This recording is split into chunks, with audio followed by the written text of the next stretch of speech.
Hello అండి. శారీ డిఫరెంట్‌గా ఉంది గదా! నిజంగా. టిష్యూ శారీ, పైతాని బార్డర్ ఎంత డిఫరెంట్‌గా ఉంది గదా! నాకైతే అక్కడ పెట్టిన దగ్గర నుంచి శారీస్ అయితే నచ్చాయి. ఎప్పుడెప్పుడు డ్రేప్ చేసుకొని చూపిద్దామా అని. ఇది బార్డర్ అయితే హైలైట్ అండి. మనకిక్కడ చూసారు గదా! ఎంబ్రాయిడరీ వర్క్ వచ్చి ఎంత నీట్ ఫినిషింగ్ ఉందో. 4000 రూపీస్ మాత్రమే. అండ్ దీనికి పళ్ళు గూడా జస్ట్ ఇలా ప్లెయిన్ వచ్చేసిందనమాట మనకి పళ్ళు ఇలా.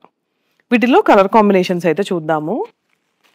కేవలం టిష్యూ, పైతాని బార్డర్ నీట్‌గా ఉంది. 4000 రూపీసే.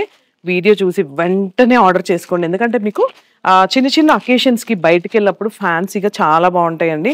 ఎంతసేపు పట్టు శారీసే కాదు, ఇలాంటి శారీస్ డ్రేప్ చేస్తే కూడా చాలా బావుంటాయి. ఇవి కలర్ కాంబినేషన్స్. నాకైతే ఈ కలర్ నచ్చి డ్రేప్ చేసుకున్నా. అండ్ ఈ కలర్ గూడా బానే ఉంది. ఈ కలర్ గూడా బానే ఉంది. ఏ కలర్ బావుందని చెప్పాలి. అన్ని కలర్స్ బానే ఉన్నాయండి. బ్యూటిఫుల్ కలర్ కాంబినేషన్స్ కదా! 4000కి ఇలాంటి అందమైన టిష్యూ పైథానీస్ బార్డర్స్ అనమాట. సో, ఇంకెందుకు మీ ఆర్డర్ అయితే వెంటనే ప్లేస్ చేసుకోండి. ఒక్కసారి స్టోర్ విజిట్ చేయండి. ఎందుకంటే బల్క్‌లో కావాలి అనుకున్నా గూడా మీకు ఎన్ని శారీస్ కావాలన్నా అన్నీ మేము హోల్‌సేల్ ప్రైస్‌కి ప్రొవైడ్ చేస్తాము. సో, ఇంకెందుకు ఆలస్యం చేయకుండా ఒక్కసారి కొండాపూర్‌లో మా బ్రాంచ్ ఉంది వచ్చేసేయండి.